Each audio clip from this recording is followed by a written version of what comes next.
Danny Fay of Hill of Tara, winemaking nomad. Dude, it is an honor to have you on the Mr. Wine Guy podcast today, man.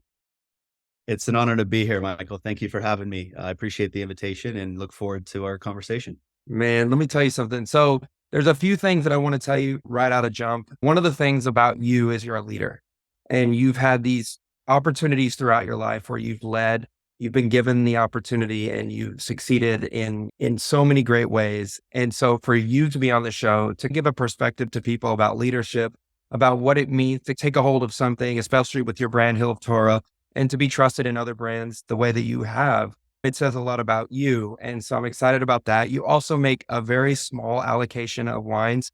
I love that because this gives people a really exclusive opportunity to get their hands on your wines. And especially coming from Moon Mountain and that little district, that little area that separates Sonoma and Napa. But dude, I'm going to be honest with you. I have never, ever had such a warm, brotherly, heartfelt receipt of somebody wanting to be on this show the way that you received my invitation. And I say that because when I reach out to people and I ask them to be on the podcast, I come from a place of like duty. I come from this place of, I know I'm very kind of methodical, like you're very busy. You probably got things going on. You probably have or haven't heard of me. And I'm always nervous. But dude, when I reached out to you and you were just so honored and I had to sit back for a second, dude, I can't explain to you how much it means to me to have somebody so genuine, so loving. I feel like you're my brother, dude. Like you're just an incredible guy with all the things that you've done. You can't compare to the kind of person that you are. And that's what I love about sharing on this podcast is the people, the stories, the things that are inspiring to me, of course, are the wines and the industry and everything, but it's literally examples like you have made because you could have just said, yeah, I'll be on the podcast and it would have been great. And that's what people do. And that's cool. But dude, I felt it. And so with that intro, I just want to say, man, I'm more than honored to have you on the podcast. It really does truly mean a lot. My goodness, Michael, thank you for the inflated introduction. Wow. No, I'm truly honored to be here. And I when you reached out, I did my research into a few of your podcasts, and it's my honor comes from it's a testament of your work. It was beautiful to hear how you have built your podcast and the stories you tell. And I told you this when we first chatted is we need more people like you out there in this world, helping the consumer connect with the real stories, the real people. I'm trying to work on my judgment of others right now. It's a lot of self-work, but with regards to, and I'm going to throw Wine Spectator onto the bus here because it's become like a celebrity rag Totally, dude. of pay to play. And I picked one up the other day. It's the first time I picked one up in a while. And it was like Post Malone's Rosé and Jessica Parker talking about her wine, and who else was in there? Brad Pitt. And my God, if you're not a celebrity or if you're not paying advertising dollars, then you don't belong in this magazine. And it just Totally. really, it gutted me because this industry is so special and it's so unique and it's so beautiful. It's woven with connection and relationships, real authentic relationships. I don't have a famous last name in wine. I don't have a 100-point score to brag about. I haven't worked at these chateaus or have not been honored enough to get a paycheck from them. So who the hell am I? I'm just a guy making a few barrels with a real story that has been blessed at a young age to find my passion, my true passion. And I go out every day and I just feel blessed to share it with people I love, build connections with consumers and enthusiasts. So to be here sitting with you and talking to you, it is an honor. And it's also a testament to what you're doing. It's beautiful. I hope that this continues for you, this path, and you get rewarded as much as you have in the past and you will in the future. So it's an honor to be here. Dude, thank you, man. You mentioned things about Wine Spectator, and it is true. Unfortunately, it's crazy because I feel like if you're not making these big, heavy, jammy, powerful cabs, you're not getting these great ratings. You're making cabs and cab franc blends and things like that out of Moon Mountain, which they're not going to hit as hard as some of these other places in Napa or some of these other parts of the world, but yet they're so special and they have such quality and they have such, like, they speak of terroir. And bro, that deserves so much attention. And no disrespect to these people who are successful in other industries, but if I almost feel like just because you're popular in music or just because you're popular in film, if you want to have a wine, like, that's cool, but I just look at it as a marketing thing. And for me, I want to be able to talk about the person. I want to be able to talk about Post Malone's cool. He makes music, but I don't know if he's on a tractor on the hillside. You know what I'm saying? And so I want to hear about what's inspiring somebody like yourself to go out there. And I think I saw an Instagram story this morning. I think you were out in the vineyard and you were clipping the fruit. You were putting it in the bin, if I'm not mistaken. And dude, that's literally what it is. That's like, when I see that, I see a guy who's committed and I see a guy who's passionate. You know what I'm saying? And that's pretty cool. And so I want to jump in. You're from Oxford, England, and you're not expecting this, but I did some research on Oxford, England, and I got some fun facts. So I've never had anybody on the podcast I've had people from different places, but I wasn't very familiar with Oxford, England. And so I was curious. I'm like, what's up with Oxford, England? And so I found what I have here, 7 fun facts. You may be familiar with these. I'm going to let you commingle in this, but I'm going to start with the first one. And the first one is the University of Oxford. It's approximately 922 years old. So that's crazy. This is actually the second oldest university in the world. Did you know that was the second oldest university in the world? And do you know what the first oldest university is in the world? God, I feel like I'm on the British citizenship test or something right now. This is wonderful. So I was born in Oxford. I grew up in the West Cotswolds, about 25 minutes west, in a little village. So the only time we really went to Oxford is to actually go out to a restaurant, because our little village only had a few buildings. One was a grocery store, a post office, and a church and a school. So although I'm from Oxford, I can't say I'm a scholar of Oxford knowledge. No, that's okay though. We're gonna, because this is you. So Yes, that's the beauty. It's still you. yes, and it is. I knew it was very old. I did not know it was 1,000 years old, which is mind blowing. Yeah. It's almost. I want to. Is Cambridge the oldest? But that's the A only good guess, but no, It could be something in like Bath or something. it's not far from you. It's not far from Oxford. Okay. If you think about the world. Yes.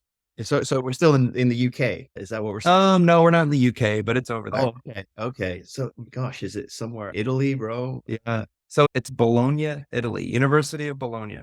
Wow. Okay. And, Second place there. That's but do you know what the weird thing is? The University of Bologna is only 8 years older, according to this research that I did. It's only literally 8 years older, which is weird. I feel like a bunch of people were talking about, let's put some universities together. And then the group said, hey, you guys go put this one up in England and we'll do this one over here, because it was too weird. So yeah, man. But Oxford was ranked number 1 by Times Higher Education World. So I'm assuming that you guys are getting the gold medal for the education standard. You got the people over there. Rhodes Scholars go through Oxford. It's a special university. I've only walked around the grounds, but just the architecture Oh yeah. puts things in perspective. When something is built several hundred years ago, it takes you back in time. And that's one of the things I miss most about England. I moved to America when I was 9. So I had quite a lot of formidable years playing around in the Cotswolds and frolicking through the hills of England. It was always going to be a special place for me. And I love going back. Yeah. So the next fun fact is Oxford has more published authors per square mile than anywhere else in the world, which makes sense. I thought you were going to say Oxford has the most pubs. It probably does. And you rolled into public. Yeah. So they've got there's Sherlock Holmes. There's a pub dedicated to him that dates back to the 1300s. I didn't know that. That's cool. Went. Well, you're a bit suspect when you go in there, because it's like a leaning tower of Pisa kind of pub, not quite stable. So you usually get your pint and then you walk outside and have it in the patio just in case. There's no earthquakes there, but the building looks a bit dodgy. They got like a 2x4 holding it up on the back. Nice. Oh, well, just hopefully it doesn't fall down today. The third one is Oxford's Blackwell's Bookshop. It's the largest bookshop in the world. Wow. So Impressed with that. I'm not familiar with that bookshop, but I'm getting the vibe of education and books and the best and the oldest. And the next one is, this is weird. Up to 200 years ago, the only subject you could study at Oxford University was religion. Do you know that? No, So you couldn't study anything for like over 700 years other than religion at Oxford University, which is crazy. The next one is, this is interesting. The movie Alice in Wonderland was derived from a true story about a girl named Alice from a professor at Oxford University who spent time entertaining Alice. So this guy must have had her as a student. He was probably trying to like keep her company. Maybe she wasn't getting the attention that she was getting at home or whatever. And nearly never wrote down his story about her. So he was writing a story about her, and this is where this came from. He did not want to be associated with children's books because this guy was like a super well-respected math professor. wow. And so that's where Alice in Wonderland comes from, which is like, Wow. The Mad Hatter. You are getting deep with this research, Michael. I'm oh, impressed. dude. Hey, I only got two more. Oxford's Botanical Garden is the oldest botanical garden in the world. That's pretty cool. Again, oldest or best. You guys are hitting grand slams. And this is cool. Oxford is where many scenes from the famed Harry Potter novels were filmed. That makes a lot of sense. That makes sense. Not seen one episode. I don't have any children, or like my niece is 2 now, so I'll probably get into it at some point, but I haven't seen it either. I'm not surprised. There's a lot of British history that can be intertwined into Harry Potter. Yeah. Sorry for all the Harry Potter fanatics. That's like a Star Wars thing. If you haven't seen all the Harry Potters or you haven't seen Star Wars, dude, you're in trouble. Get around the wrong crowd and you're going to get beat up for that. I'm aware. Yeah, I don't have enough time, mate, to actually indulge down the Harry. They're quite long, and there's quite a few of these now, I think. Yeah. You never know. I may watch them one day and be the last person to watch them. So you grew up in Oxford, and you mentioned this earlier. You were very young. Your family decides to leave Oxford. You got a ton of history, your family does, in Oxford, and they decide to pick up and move to Sonoma, California. So talk about what inspired them to move to Sonoma, and what was that transition like for you as a child? The transition was out of my control. Obviously, I'm the oldest of 3, and my mom and dad were raising us in a small little village outside of Oxford. I'm not joking. When the village had more ducks than people, it was actually called Ducklington. We had a large pond in the middle with a lot of ducks, shitload of ducks actually, and like 700 people. Yeah. And so we're outnumbered by ducks, which wasn't the issue. That's not why we moved, but I'm just trying to paint a picture. I love it. And my dad got laid off from his job as an engineer in the late 80s, 1990. I specifically remember him. He's always doing projects around the house, and he was remodeling the bathroom, and he got a call from a guy who said, "Hey," my dad's name's Eamon. "Hey, Eamon, there's some opportunities in California. Would you be interested?" And he's like, maybe. And so he decided to take a flight out with this guy, and they spent 6 months in America, in California, just checking out the scene. This is 1990, 1991. Silicone Valley's just started getting going. And so I didn't see my dad for 6 months. And I'll never forget, he bought a fax machine before he left. And this was like 1990 in a village with more ducks than people. No one's seen a bloody fax machine ever. So he hooks this thing up. And he's like, "Yeah, this is how we're going to communicate because of the time difference and the phone bills and everything." I was like, all right, this is a little weird. And so I remember as a child, 7, 8, 9 years old, with my siblings, like waiting in the morning as we'd get up to see this like electronical machine. You remember those sounds to be like, oh yeah, totally, dude. And it's, oh my God, all of a sudden this piece of paper's coming out of the machine with my dad's handwriting on it. And it's hooked up to a wire. What the hell is going on here? And it was like the talk of the village for a while. It was a big deal because no one else had a fax machine in the village. So that was my introduction to America, was this fax machine that was in our living room. And after 6 months, he came back and he said, "All right, yeah, California's great. We're going to be moving there." So we sold everything we owned and moved over with 8 suitcases. We had no idea where we were going. I remember my teacher at the time in Ducklington was like, "Oh my God, you're moving to America. There's so many movie stars and there's everybody surfs and looks good and everything's bigger." And I'm like, bloody hell, well, I'm going to be out of place, aren't I? I'm whiter than white and a celebrity and everything. This is a foreign country. So we moved over. We lived in motels for a few months. We didn't know if we were going to stay or go. My grandfather was sick, unfortunately. Yeah. Very tough time. And obviously transitioning was difficult because I talked funny. I didn't know the sports. I was really good at soccer, but my God, trying to learn how to throw a football at 9 years old, I was like, no, I didn't get that. And then I tried to pick up baseball, but I didn't want to use a mitt because I played cricket so much. So Yeah. it was a difficult transition, but it also allowed me to build a set of skills that I still use today. I love talking to strangers. I'm comfortable outside of my comfort zone. I love traveling. I love culture. I love meeting new people, which I think is a huge part of the wine world. Hmm. You've talked about this brotherly love that's been created here. I'm a firm believer you can sit down with a stranger and a bottle of wine and you guys are best friends by the last Totally. drop. There's Or a a lot pint. of camaraderie or pint. Yes, camaraderie that gets created in those 27 and a half ounces of liquid Totally. juice. So it was a very challenging transition. We moved to Silicon Valley originally, and then about 8 months later, we moved to Sonoma. So moved to Sonoma, did middle school and high school here in Sonoma Valley, growing up with a lot of wine names you'd recognize: Bundschuhs, Benzingers, Cundies, the Arcones, Schugs.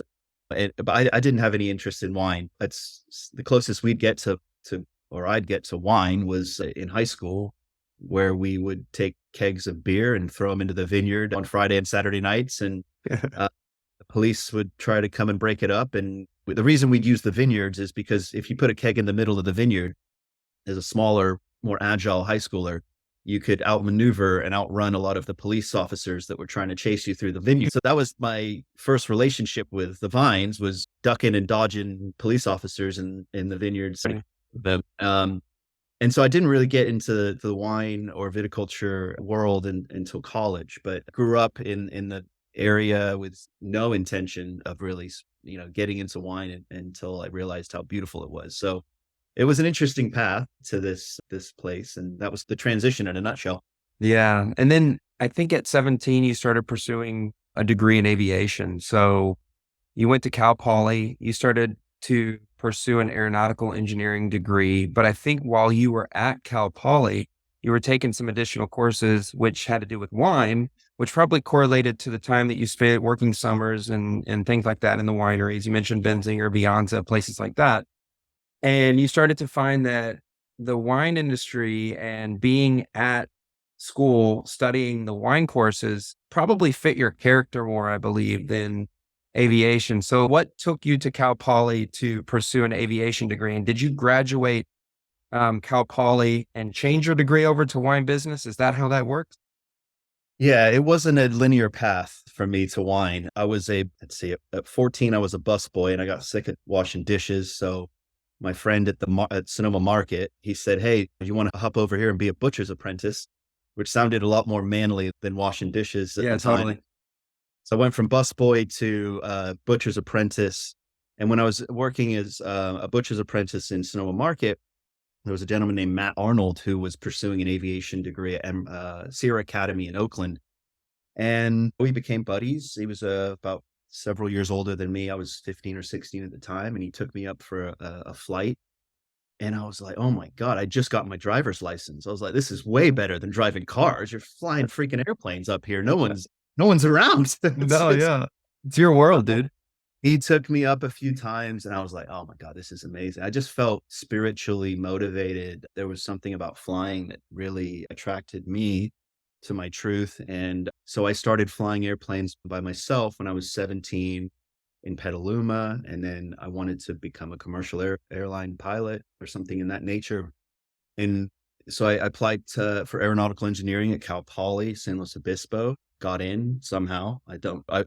In all honesty, I would not get into that university with today's standard. I think it was a little It's all easier. different, man. 5 years They ago. want so much. Schools want so much, so many tests and so much experience doing all these different things. Like when we were younger, because I feel like we're probably around the same age, but when we were younger, all you got to do is just pass your classes, and it's totally different now. Yeah, and it was a lot cheaper back then. Yeah, totally. My best friend and I went down to Cal Poly. We started flying airplanes down there, and obviously, with the rate of renting an airline, aircrafts, we ran out of money quickly. And in the process of starting our aeronautical engineering degrees, unfortunately, 9/11 happened, and Hmm. that sent the aviation world into a bit of a spiral. And so a lot of my mentors were like, Danny, it's probably best if you try to find something else that could be Hmm. more career driven, because the industry's in a bit of a shock right now. And so I wanted to get into business. I started my own little house painting company on the side to pay for college. So wanted to get into business, didn't have good enough grades to get into business at Cal Poly. And my friend said, this is like second or third year college. She said, oh, there's a new business degree opening up called wine business, and it's in ag. And ag will take anybody. So I Oh shit, all right. I'll on the door of the ag department, and sure enough, they're like, yeah, come on in. So I wasn't really passionate about wine. I was just really looking for a business degree, an avenue to get into business and Hmm. graduate, because my dad was like, what are you doing with your life? You're 4 years in and you haven't graduated. And You're so I like went to Van Wilder. yeah, pretty much simpler version. But yeah, so I ended up getting into wine business, I think my fourth year of university. And I had this professor named Dr. Patterson. And Dr. Patterson was from Missouri. And he looked exactly like Colonel Sanders. He Yeah. had like black glasses, the white hair, the beady eyes, the little white, like Fu Man, like goatee thing going on. Medulla oblongata.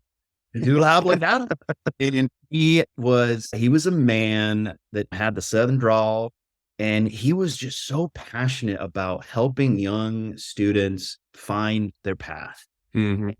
At that point, I was spinning around in circles, painting houses on the side to make money, trying to make it to class on time. I didn't really have a career path for me. And so I remember it was September 2, it was my first classes at Cal Poly Wine Biz. And he took about 30 of us up to a Paso Robles vineyard.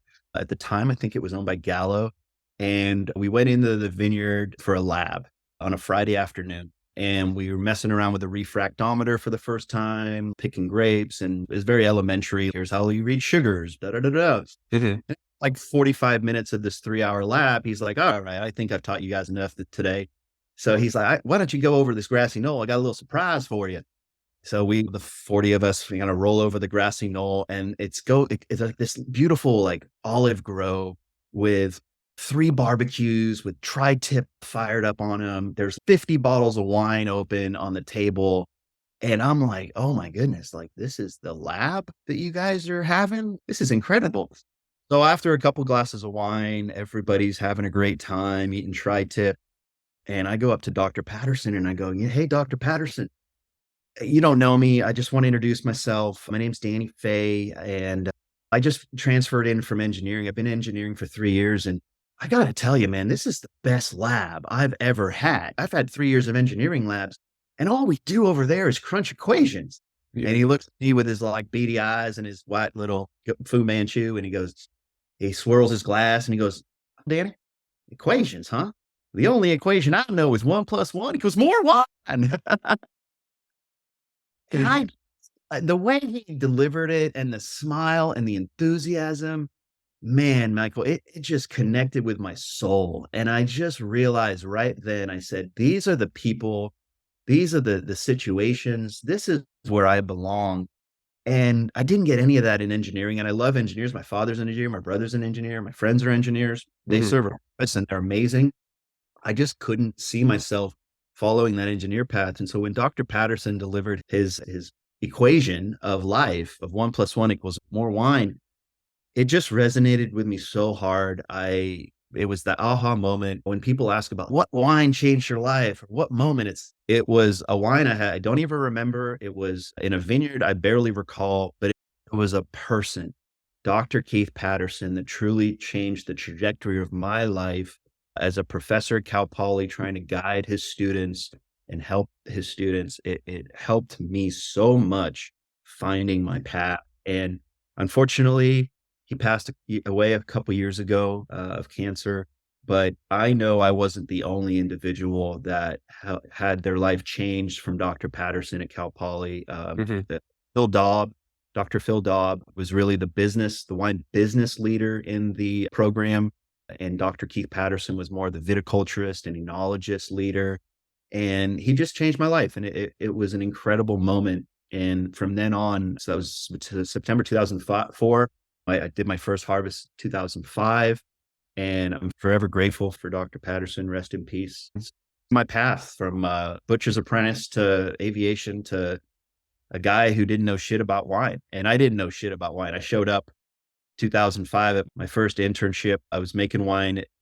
The only guy that would really hire me was Mike Lee and Pat Henderson at Kenwood Winery in Yeah. Sonoma. I showed up, man, and I didn't know shit. I thought you look at the back of these bottles and you're, okay, there's blueberries in here. There's some vanilla. I literally thought I'd be like shaving vanilla and adding blueberries to tanks.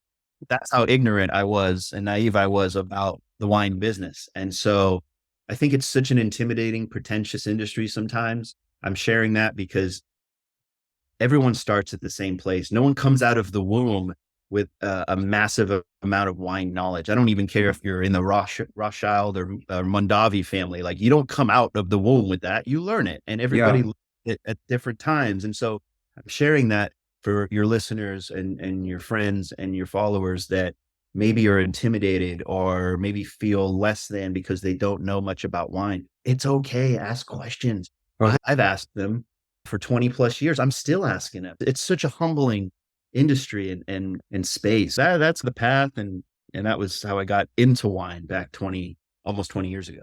Thinking about Pat Henderson and also Mike Benzinger, people that are mentors to you, how do you feel like those people, maybe you didn't realize it at the time, but looking back, how do you feel like those people really helped you in that moment become the winemaker that you are today? Yeah, that's a great question. And mentorship is a huge part of my life. In general, I was really lucky. 14 years old, I was living in Sonoma. And 14-year-old in Sonoma, there's not a lot of shit to do in Sonoma. Mm-hmm. They just taken the bowling alley out. You could get yourself into a lot of trouble in Sonoma Valley as a teenager. And I had a neighbor move next door, Francisco Ada from Saipan, of all places, right next to Guam, this little island in the middle of the freaking Northern Mariana Islands of the Pacific. And he actually was, his father was like the George Washington of Saipan. He was like first lieutenant governor. The airport's named after him. And Saipan is this beautiful, like 16 by 6 mile island in the middle of the Pacific. Yeah. And he got into a lot of trouble being the George Washington of Saipan's son. And so he was riding dirt bikes and doing cocaine as a teenager and ended up having to go to rehab. And he ended up at rehab in St. Helena. Then he graduated from the rehab and then went to Sonoma State for business. And his parents, the George Washington of Saipan and George Washington's wife, bought a house right next door. He was 28 at the time. I'm 14. And he went going to Sonoma State for business, and he was sober. And I started mowing his lawn. I started a little lawn mowing business on the side, and he became a mentor to me. We'd go out and watch movies and just hang out and go eat dinner. And so mentorship's been a big part of my life since I was 14. When I got into wine, obviously Mike Benzinger, Phil Coturri, Mark Birmingham, Jeff McBride, Pat Henderson, Mike Lee, Jim McMahon, Joel Green. These guys took me under my wing, one, because I was humble enough to ask questions and make mistakes. I wanted to know, I'm not the smartest guy in the room. I want to know why I'm doing what I'm doing. So I ask a lot of questions and do my best to listen and observe and learn. And that really helped me build the foundation. I think a lot of people come into wine and they want to know how to make 100-point wine or how to make $50,000 a ton grapes. And how about you just start making wine or growing grapes before you pinnacle of the path here? I just really felt so fortunate. I grew up with a lot of Jim Bunshu, another mentor. I grew up with a lot of their kids. And so relationships were accessible. And then I personally became a mentor. There's a great foundation here in Sonoma Valley called Sonoma Valley Mentoring Alliance. I became a board member and a mentor. at 28 too, and started mentoring an 11-year-old at-risk youth here in Sonoma named Christian. And now he's 20, 24, 23, about to graduate from Long Beach State. And I've got another mentee that is now going to University of Nevada, Reno. And so I'm a big mentor believer. I'm very grateful for my mentors. And then I tried my best to give back on the mentoring side as well. And yeah, you can't, this is such a evolving industry. You can never know everything. The people that think they know everything, and they're out there, I think they're just kidding themselves. I learn something new almost every day, and I've been doing it for 20 years. And it's just, love that part about the industry. You're constantly growing and evolving and learning.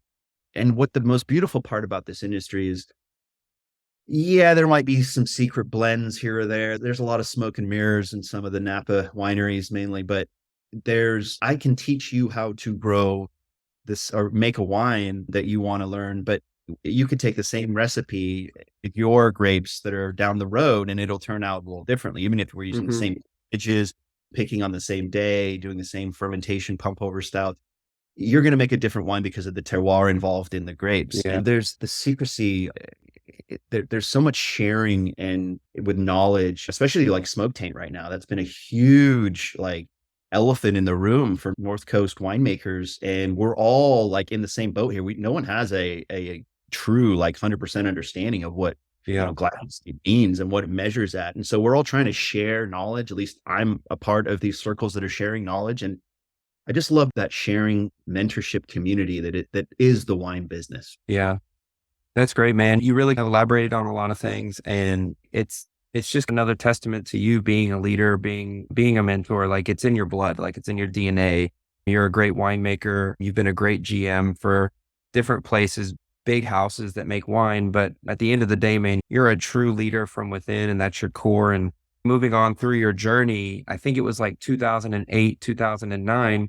You went backpacking, dude. And let me tell you something, the backpacking life, in my opinion, if I could go back, I would have done some backpacking around the world, man, because I'm jealous. I think this is when you probably worked some harvests in New Zealand, France, other places like that, but you found yourself in Bordeaux and you ended up getting your MBA in Bordeaux. So talk about that backpacking experience. Like what kind of sent you from California around the world? And then also what inspired you to get your MBA?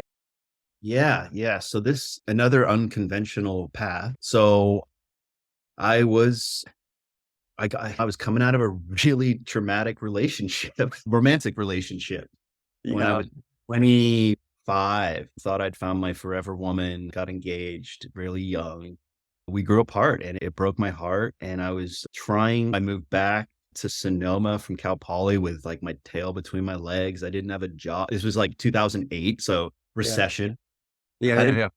Finally did graduate, by the way. That was several years later. My dad's, this is what's going on here. Because I'm the oldest, so I've got to set the example. And I finally graduated in wine business from Cal Poly and had a few, I was really into business plans. I was writing business plans on the side for friends' dads and really weird random things like biomass projects in Nicaragua and bamboo housing projects in Indonesia. And weird shit to use my business plan skill set.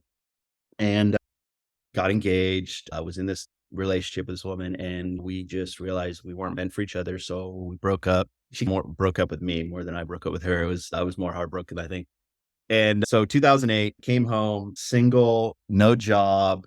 I didn't even have a car at the time. And I think I moved back into my parents' spare bedroom for a few months and was like, I got to figure out what the next move is here. So I went to Bob Benzinger and asked him if I could get a job in the tasting room. And I did.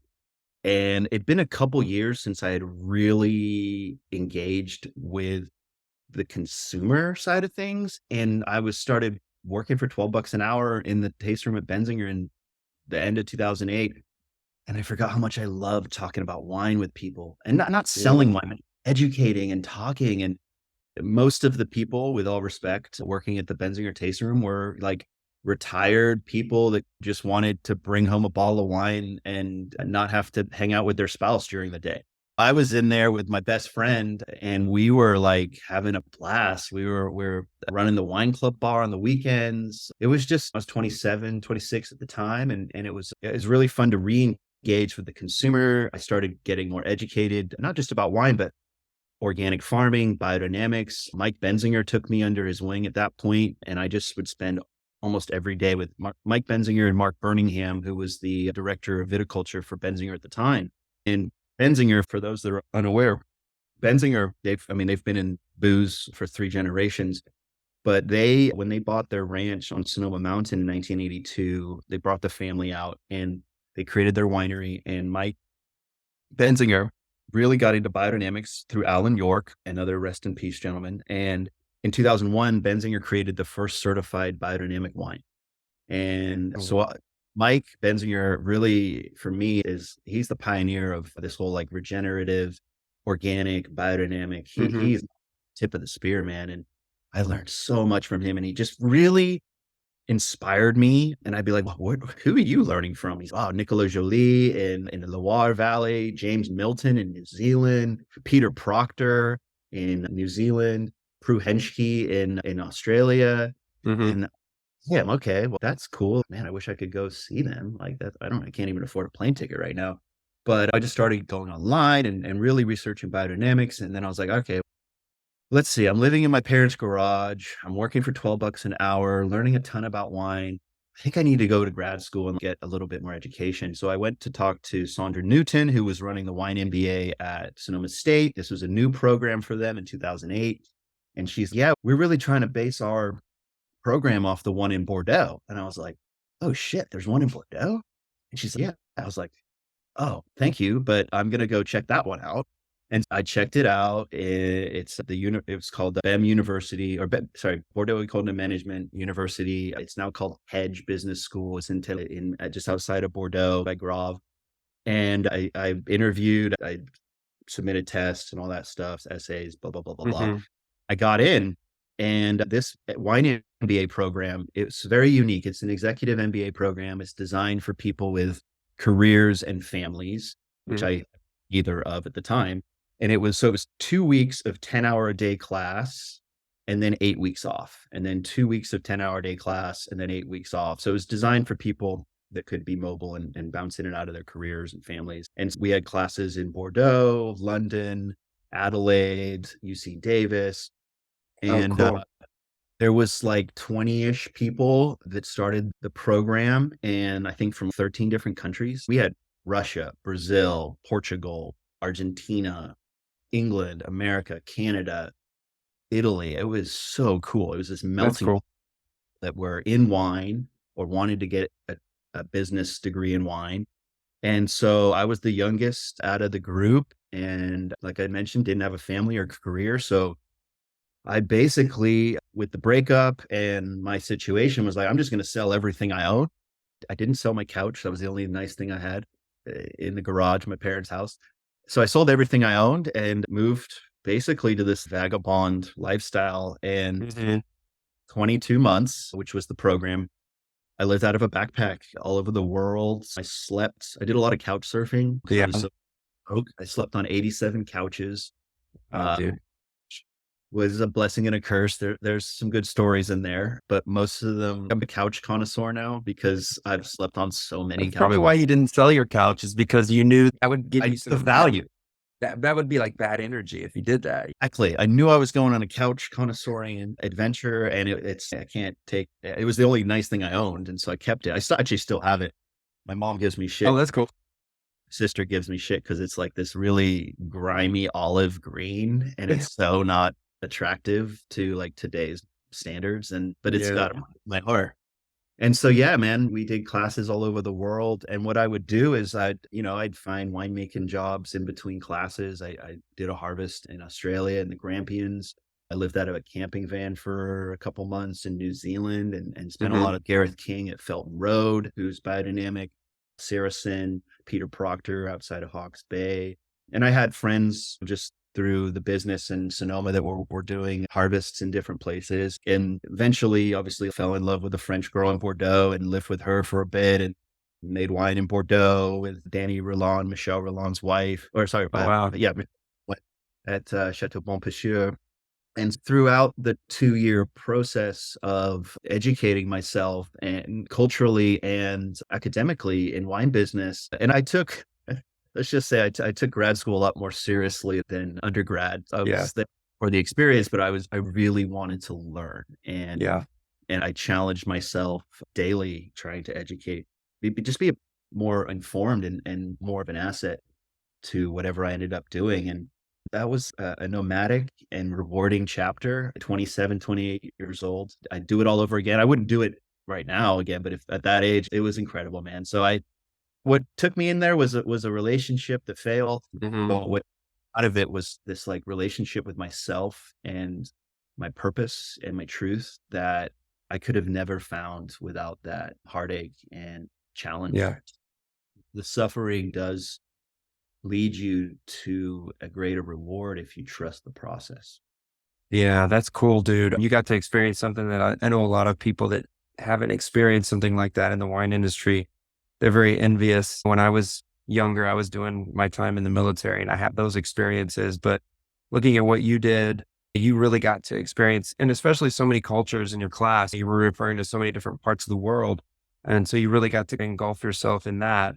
And 2011 brings you back to California. And this is where you have your first step up. So you get associated to Envolve Winery. Envolve Winery has been around for a few years at this point. But dude, you go in there and you become president, you become one of the co-founders, you become winemaker.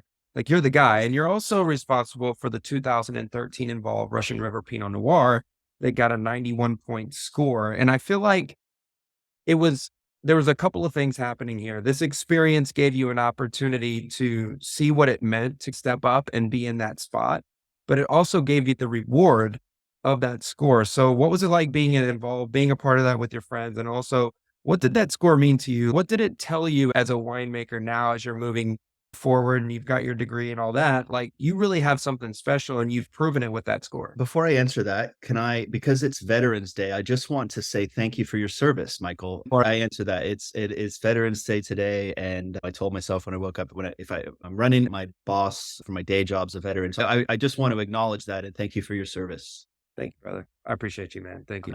I appreciate you. It's very admirable, and this country would not be where it's at today without the sacrifices and commitment from people like yourself. So thank you Yeah. for Thanks. for so the question related to Involve. So what's funny is I actually when I started working with Mikey Benzinger, not to be confused with Uncle Mike Benzinger.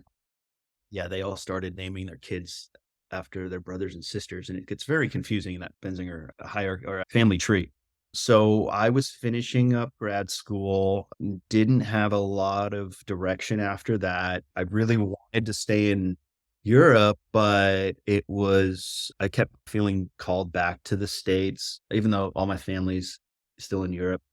I just really wanted to get back home and I'd been traveling for a few years. And Mikey and Ben Flanick, who I also grew up with in Sonoma, they had started a couple of years earlier, 2019, 28, 20, or sorry, 20, 2009, 2008, making some Sauv Blanc and Pinot. And I could tell that they were passionate, but I tell people all the time, man, it's like people think we're in the winemaking business. This is the wine selling business. And Mhm. it's very easy to get over your skis with making too much wine and not understanding how to sell, market, build a brand, and ultimately turn a profit. There's a lot of passion projects. There's a lot of rich people that come in, throw the name on the bottle, and it's just a tax write off, and it's a fancy shiny object they get to show their friends. And I'm trying to work on my judgment of those situations, but the point of it's Mikey and Ben started this little project, and as they were starting to grow and get a little more traction, I was finishing up my schooling, and Ben decided to go on. He claims that his sister signed him up. Jury's still out on that, but he decided to go on this TV show called The Bachelorette. Yeah. And for the record, I've never watched this, so I didn't quite understand what I was getting myself into. I just knew that he was becoming a D-list celebrity and that it was potentially a marketing avenue for their wine brand.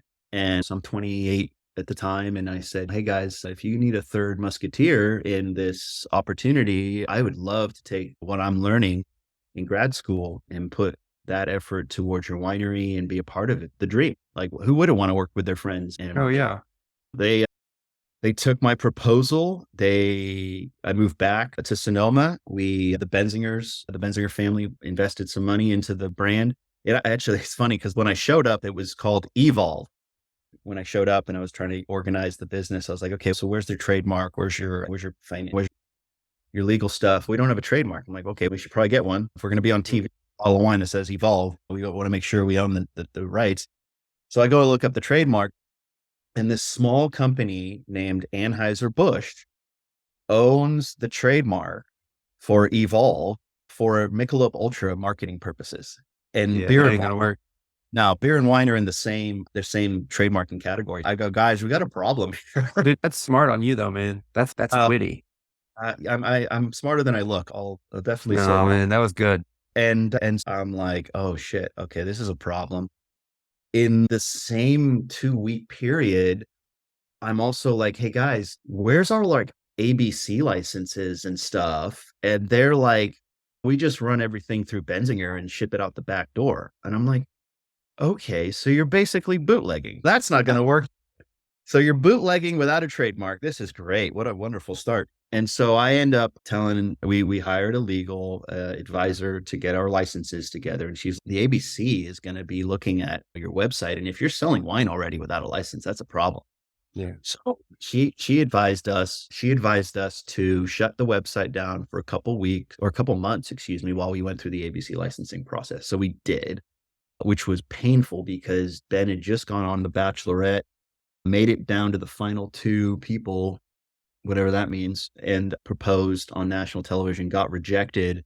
And there was all this sympathy wine being purchased on evolve.com, Good. evolvewine.com.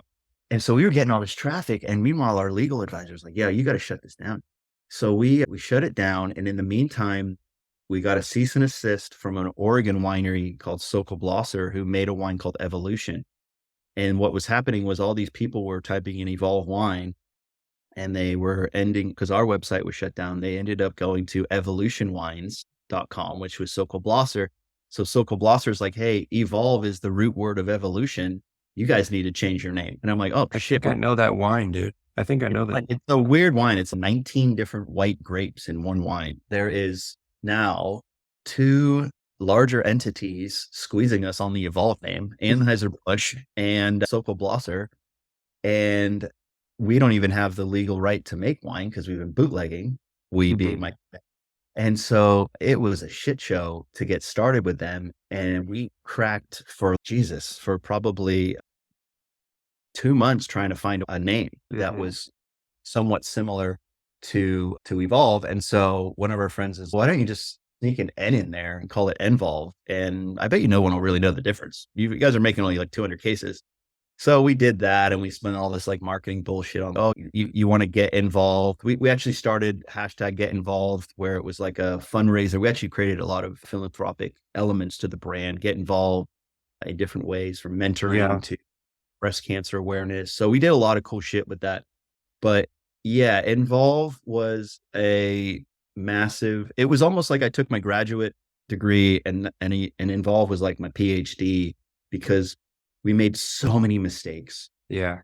We did some cool things. We opened up a tasting room. We hired each of our younger sisters to run the tasting room and gave them Kate Benzinger, my sister Colette, and Ben's sister Julia. It was an amazing chapter. I got my sister into the wine business, who now runs 3 Sticks Winery in Sonoma. So it was a blessing, but man, it was a lot of work, a lot of mistakes. And then the 91 point wine with the 2013 Pinot, that again, scores are an interesting topic. And 91 is like, it's a good score. It's not a great score, but I think what it helped do is it was our first 90 point wine. And I was just real proud of the progress. Oh, I don't think a perfect wine exists. I know a perfect wine doesn't exist. It's all subjective. But if you're making progress and if your peers are appreciating what you're doing, whether it's a rating score or just someone texting you like, hey, this is a fucking great wine. Yeah. It's wonderful to get the reassurance of all your effort, because wine is not something like, we're not making ketchup here. We can't like create it overnight. with a recipe. It's a lot of freaking work to make a good bottle of wine. And so I think more than anything, it was about the reassurance of we're doing something right and we're making progress. And that's the goal, man. At the end of the day, that's what you want to be doing in life is just progressing. Dude, before we talk about Hill of Tara, because I'm excited, that's why we're here to talk about this brand. A year after you started Hill of Tara, you actually became the GM of Kanzler. And Kanzler is an ultra premium Pinot house out of Sebastopol.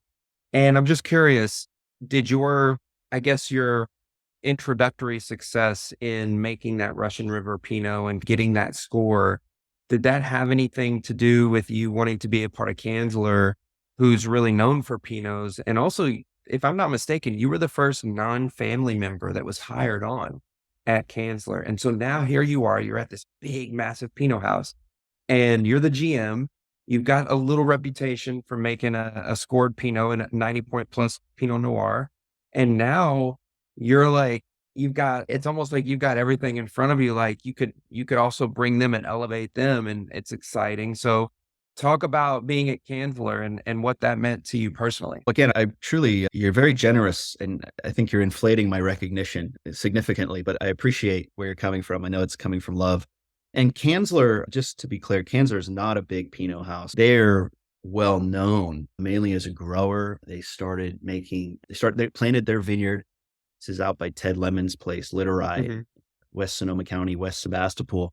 Right. They planted the vineyard in 96. It was one of the first plantings out there. Peter's Vineyard and Kanzler were the extreme West Sonoma coast. People thought they were crazy planting grapes out there. There's more vineyards out there, Boleto and Mary Edwards and some of the other ones. But this was pioneering, 96, planting Pinot out there. And they were selling grapes to Costa Brown since 2001. Their Costa Brown, I think it was the '07 or '09. One of the highest rated Pinots ever from Spectator. Again, I don't know what ratings really mean, but an indication of a good wine, most likely. So they're not big. They're still only making a few thousand cases a year, but it was very recognized in the geeky, culty Pinot world. The Kanzler Pinot is one of the most sought after Pinots in the country. So we ended up selling Envolve to Lake Sonoma. We just all realized we had some different visions and paths, Mike, Ben, and I.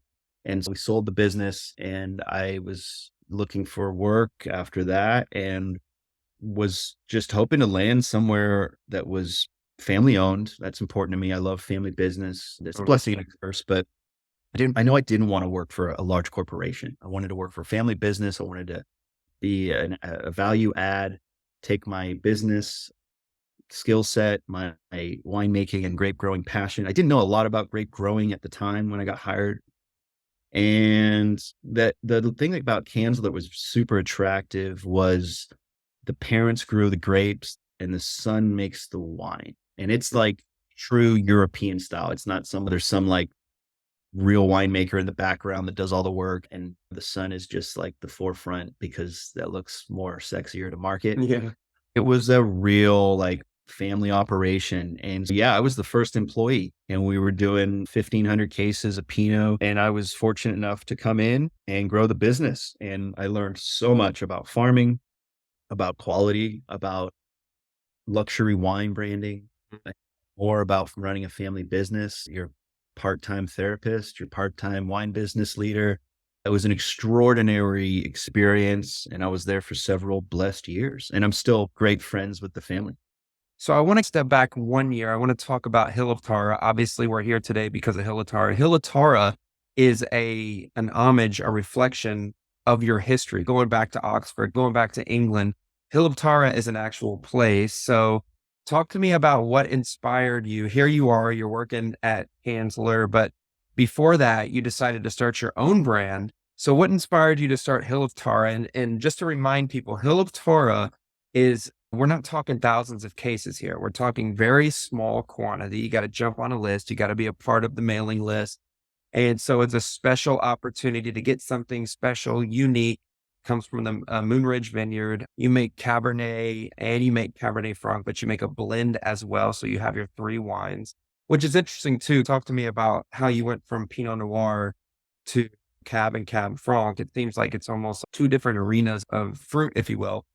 But talk about Hill of Tara, and what does Hill of Tara mean to you personally as you continue to create this brand? Yeah, so I'm a UK mutt, born in England. My dad's full Irish, hence the name Eamon, which is Gaelic for Edward.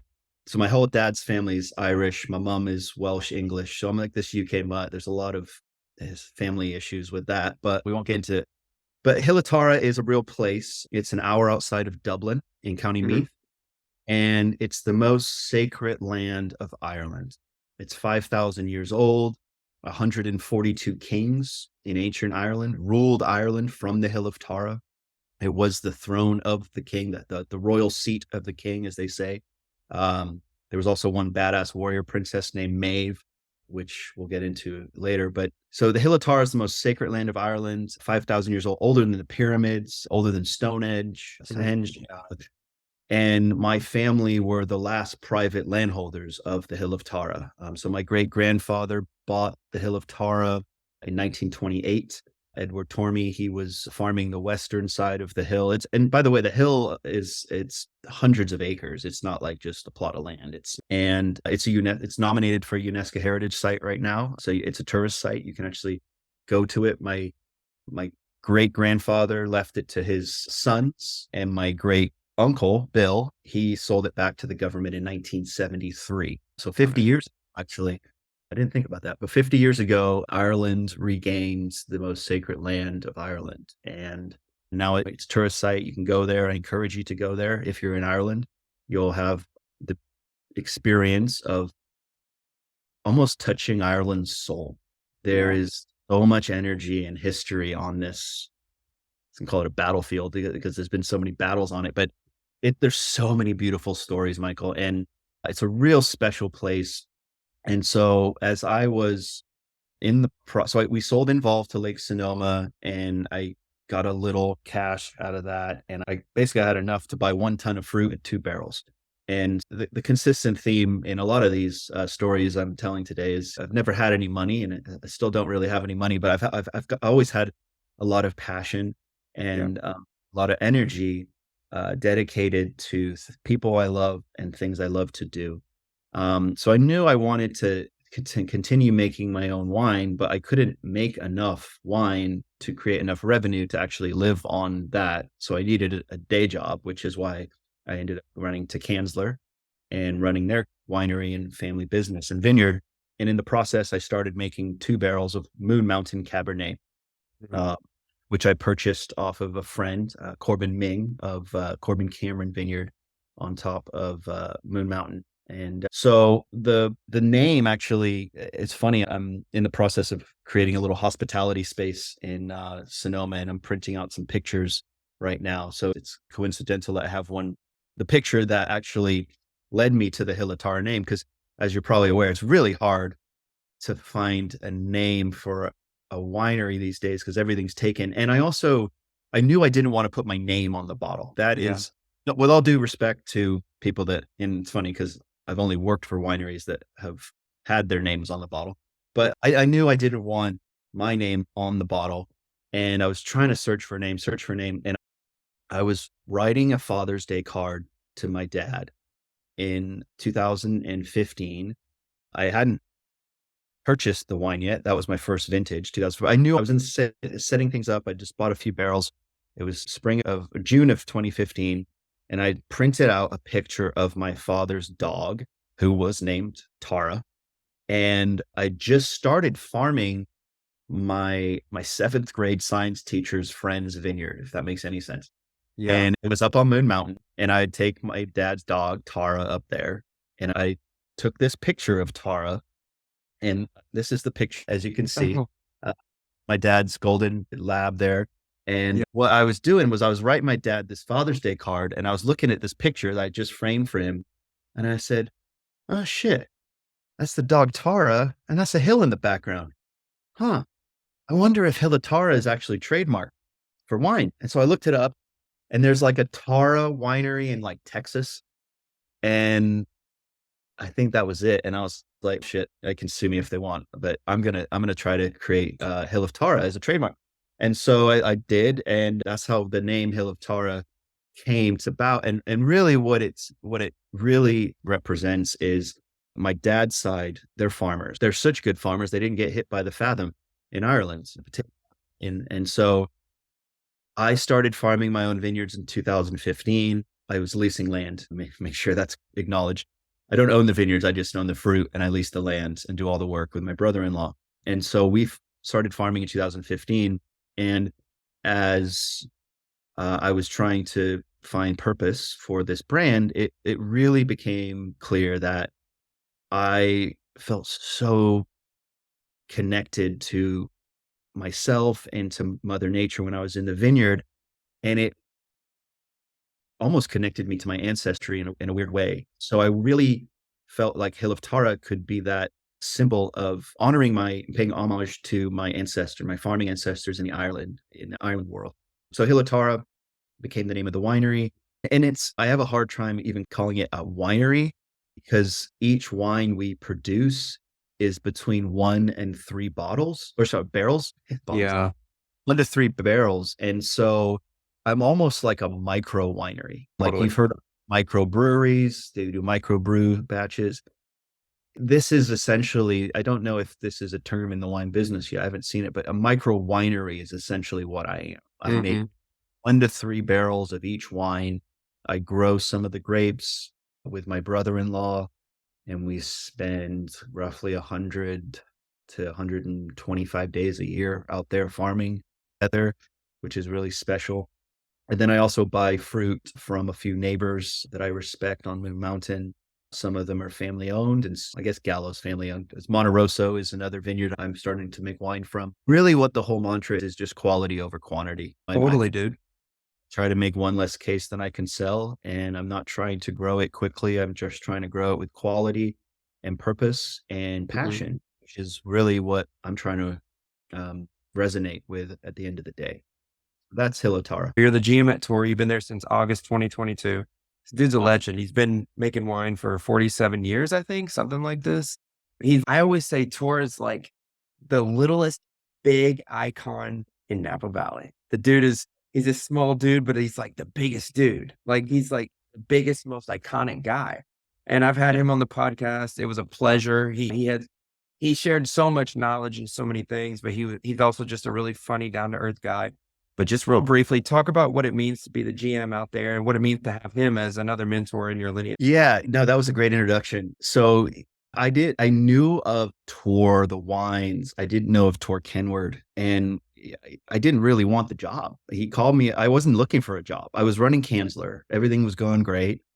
And we share a mutual friend named Kyle Harristy of the Harristy family of Buena Vista, Count Augustin Harristy, who was the first premium wine grower back in the 1850s in Sonoma. Yeah. Sorry for that tangent, but I got Kyle Harristy a shout out. But he's a good friend. I played Little League with him in there in Sonoma. And so we had a mutual friend named Kyle, and Tor was looking for a GM. And Kyle said, dude, call Danny Fay. And so Tor called me up and he offered me a job. And I said, respectfully, no, I'm good. I love working for Kanzler. And he's, Danny, how about you just start working like 5 hours a week for me? And I was like, all right, I'll give you 5 hours to consult. And then your description of him is great. You're like, he's the smallest guy in the room. He doesn't have the loudest voice, but when he starts talking, everyone listens. Yeah. And because people know what he has to say is interesting. And he's got such a crazy history. If people really want to dive into it, I'm trying to plug his book, but he did just write a book during COVID called Reflections of a Vintner. Like Amazon, it's $26. It's a great read. It's easy read. It's 150 pages. It's his love letter to Napa, and the characters and the stories, man. It's like nobody was there barrel tasting with Joe Heights in 1968 when Joe was being bold and wanted to charge $20 for his Martha Vineyard. And so Tor's just got so much. He's like an archive, an encyclopedia. And yeah, so anyway, I wasn't really looking for a job. He offered me a job and respectfully declined. And then over time, over 6 months, it became this relationship where he's come on. And I was like, all right, I always called Napa, I call it the dark side in a very playful way. Because we grew up in Sonoma, and that's the older sibling. We always call it Napa, the older sibling that brags about itself, but we still love them. And we're like the younger sibling that kind of smokes too much pot, but is fun to hang out with, and we get along. But he you carried me over to the dark side in Napa, and I love it, man. I'm learning so much about. I'm working with Beckstoffer Tokalon, Dr. Crane, Vine Hill Ranch, Melanson Vineyard. Jeff Ames, a great winemaker, he's really helped me understand the luxury market, the international market, how to build a brand. Tor was at Behringer for 25 years, Yeah.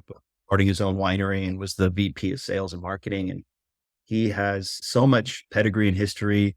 Again, mentorship, right? That's what it comes down to. Be humble, find good mentors, build your passion and purpose through the. And so I really feel very lucky. My friend Emily Rasmussen, with another small wine brand called Desire Lines, she coined a phrase a couple of months ago that really resonated with me. And she's, Danny, we're like these indie wine labels. Like, we all have day jobs, but at night and on the weekends, we're like working on our own little projects. And that really, like, this whole concept of wine is an art, just like movies and film and music. And we all have day jobs, but we're able to have our own indie projects on the side. And there's something really special about that. And as a consumer, I'd recommend you find these indie brands, because they're not going to be advertised in Wine Spectator. They're not going to be probably on your grocery store shelf. Yeah. They belong in your glass, dude, because they're good wines with heart and soul and passion that rolls through them so hard. And yeah, Cody and Emily Rasmussen with Desire Lines. Cody is the assistant winemaker at Bedrock. Morgan Twain Peterson, who's a good friend and another great mentor. When I needed budwood for my Sauvignon Blanc half acre I'm planting right now, I called up Morgan. He said, yeah, dude, what do you want? I got budwood for you. I'll drop it off. And so we're all trying to help each other. There's kind of this like new generation of indie brands and wine projects, but we all have like day jobs with more elite wineries. And on the side, we're really hustling to make our own passionate project and share it with people. Dude, that's awesome, man. Thinking about this interview today, we've been on here for the original audio about an hour and a half, but dude, it's flown by. I can't wait to toast with you, share a glass, just hang out and get to see you and shoot the shit with you in person. I do have one more question before we close up, but I would like you to share how people can find you, how they can learn more about you, social media, website, how they can sign up for allocations, tour, you name it. Like, how can they get a hold of Danny Fay? I'm very elusive. I'm awful with social media. I'm actually not even on social media. We have a Hill of Tara social media thing that my friend helps me not embarrass myself with. But yeah, so hilloftarawines.com. You can sign up for the mailing list there. We do 2 allocations a year. The first allocation is obviously on St. Patrick's Day. I've got 2 cabs coming out. Maeve the Warrior Princess, which is a Monte Rosso cab. It's our first vintage of Monte Rosso 2021. And then a Mound of Hostages cab. Mound of Hostages is the oldest monument on Hill of Tara, 5,000 years old monument. So those are, I try to tell stories through the artwork series, 2 cabs. And then in the fall, we do a release on my grandmother's passing to celebrate her. It's September 28th. She passed away a couple of years ago, and she was born on the Hill of Tara. She was always educating me about the Hill of Tara. I've been to the Hill of Tara, God, a dozen times with her. Her brothers are buried there. We're going to go spread her ashes there next year. So we release the Cabernet Franc and the Moon Mountain Cuvée, which is a blend of the vineyards we work with each fall. The Cabernet Franc's really special because I grow that with my brother-in-law who works for Phil Katuri. We've been farming that vineyard since 2016. We sold the fruit for the first 3 years, regeneratively rebuilt the soil and the vineyard organically and biodynamically. And now we take all the fruit for ourselves. So we make a Cab Franc, and then some of that Cab Franc goes into the blend with the cab. So that's a real special wine. Again, all the wines we make are 1 to 3 barrels. They sell out very quickly, which is a blessing. And I truly appreciate all that support. So yeah, hilloftarawines.com. You can sign up for the mailings there. Hill of Tara Wines is our handle on social media. I think that's it. Hill of Tara Wines. Again, I don't really go on, but yeah, the 2 kind of main things for Hill of Tara. And then TOR, obviously that's a whole nother beast. That's the same sort of thing. Allocation model, TOR Wines. You can learn all about us there. And there's a lot of fun wines and wines I can't even afford that come out of that label. So it's fun to work with that fruit, man. It's another echelon of quality in Yeah, Napa. man. Dude, I'm gonna link every bit of that. Everything that you were talking about, it's all gonna be linked in the show notes. So people that are listening to the podcast right now, all they have to do is just hit the show notes, click, you can check it all out. You can get engaged, you can get on the list, you can get allocations, you can learn about the book. I'm gonna link the book from Amazon, also from Tor's website too. But that will be available for people as well. So everything will be good to go. My last question today goes back to just who you are. You talked about this a lot, and it's about being a leader. And when you look at younger people today, people that are coming up in the industry, what kind of character traits are you looking at? What kind of advice would you give to somebody who wants to step up and say be a GM or who wants to create their own wine? What are some of the things, if you see somebody in the process of doing that, that in your mind, you're like, that person's going to be successful because they're doing this or this? What are some of those things? Because you're the perfect person to hear that from. Thank you for that. It's about staying humble. There's so many egos in this industry. We don't need more. Yeah. Uh, you're never going to know everything. Ask questions and find good mentors. That's the simple recipe. Don't be afraid to ask a stupid question. It's been asked before. Stay humble. Get out of your comfort zone. And what's cool about the wine industry is it's usually broken down into the viticulture side, or I use buckets a lot. So like you got the viticulture bucket, the winemaking bucket, and then like the wine business bucket. Those are the three major buckets of the wine business. If you're going to go down the viticulture path, find a mentor and get out in the vineyard. Learn how to prune. Go get blisters on your hands. Go get dirt under your nails. It's go freeze your ass off while you're picking grapes at 2:00 in the morning. Understand what goes into growing grapes. You don't need to work at Tokalon just to start. Go work at your neighbor's shitty Syrah vineyard or whatever. Go just get the winemaking bucket. I think is a little bit easier to access, specifically because there's so much need in the wine in the cellar. Like you can never have enough good cellar hands. Go work a harvest and go work a flying winemaker harvest. Go work a harvest in North Hemisphere and then South Hemisphere and bounce around a little bit. Get out of your comfort zone. Make all kinds of different wines.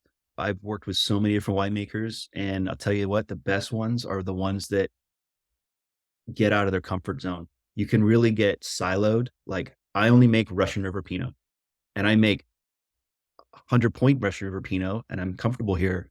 But ask me to make Cab or Chardonnay. Oh God, I'm allergic to that. So don't get siloed. Get out there, make mistakes. Feel free to explore and ask questions and go to Italy, Spain, France, Germany, wherever your heart takes you. Don't be afraid and work hard because there are people, the industry is so small, Michael. Like there are people that I get referenced from New Zealand that I've met a couple times when I was living out of a camping van. Hey, mate, I've got a great harvest intern that wants to work up in California. You got a job for him? I can find one for him. Like we're so connected all over the globe. So work hard in the cellar. And then the wine business side is interesting because there's buckets of that. There's marketing, there's sales. And again, I mentioned we're in the wine selling business. It's almost better to work for kind of like more of a larger corporation, probably on the wine business side to start with, because if you work for a small family on the wine business side, you're going to learn, you're going to start playing with fire. You're going to learn with fire. Like you might want to find a larger corporation like Constellation or a Gallo or Duckhorn that you can sharpen skills with and job security as well and connections because they have their fingers in so many different projects, and then go work for a family winery. There's really great leaders out there in my generation that are helping. Morgan Twain Peterson's another gentleman I already mentioned, but I've got so much respect for him. This dude's a master of wine. He's like the LeBron James of our generation. I'm not kidding. Like this dude knows so much and he's so open and like giving with his knowledge. It's so amazing. And that's so beautiful about this industry. It's not like a tech industry where it's like, oh shit, you can't leave the office with your laptop. There's secrets on there. And that there's reasons for that, but we're in such a beautiful industry where they share knowledge, they share and support each other. There's a lot of people that want to teach and help this next generation. So get out there, knock on doors, and you'll find your path. It's really a blessing to be a part of this industry. I'm very grateful. Dude, I'm grateful for you as well. And I know that the people that heard this show today, or that as they listen to it and as they get to know you, they're very thankful for you as well. I told you this in the beginning. Dude, you're a great guy. And I consider you a brother. You're a leader though. Like you elaborated on so many things where you weren't necessarily just leading because you had to. You led because you wanted to, but you had something within you that you wanted to more or less put yourself in the middle of things. You wanted to learn and grow, but you also wanted to lead by example. You wanted other people to want to follow, and you have set a standard and a tone, not just in the wine industry, but for people listening to the show today, that people are so fortunate to know about you, to learn about you, to get to experience your wines and things like that. And dude, it's been an honor. I consider you a friend, and having you on the show today, I appreciate you spending a little extra time. I know your time is very valuable and you're very busy. I apologize for keeping you back a little bit, but dude, I am very humbled and honored to have you here today. It really means a lot. Again, Michael, it's an honor to be here. I'm humbled for the experience. I'm just getting started. I've got so much more work to do in this industry, even almost 18, 19 harvests in. I'm learning more every day. Knock on wood, I can get to my fifth. The goal is 50 harvests, but we'll see how that things play out. It's exciting. I feel honored to be a part of this community. Again, I truly appreciate what you're doing. I truly appreciate your listeners listening to the wine in Sonoma. Please reach out. I just started renting this little barrel room in Glen Ellen in Sonoma Valley, and I'm going to start hosting little tastings on Fridays and Saturdays. Very intimate for people maybe, but it's just me. And that's it. So it's me and some barrels and a couple glasses and bottles of wine. So if you're in Sonoma, please reach out. You can also email me, Danny@hilatarwines.com. Email me, my cell phone, 707-509-9179. Text me if you're coming. We'll arrange a tasting and have some fun, man. It's a great industry. I love meeting people like you that are passionate also, and look forward to continuing our friendship. And when you're out here, we'll definitely raise a glass as well. A Moon Mountain Cab. Nice, bro. Love it.